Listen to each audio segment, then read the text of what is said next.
Dahon ng sampalok yan. Ang tawag yan, inusbong na manok. Dahon ng sampalok lang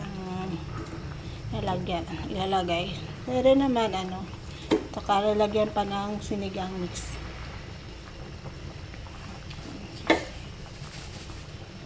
Inusbong na manok.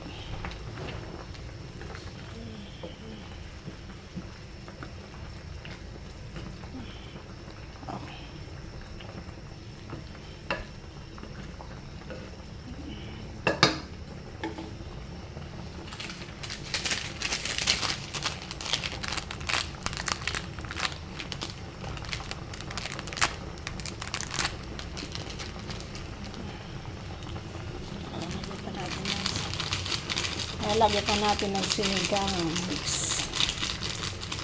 Pero yun, sampalok.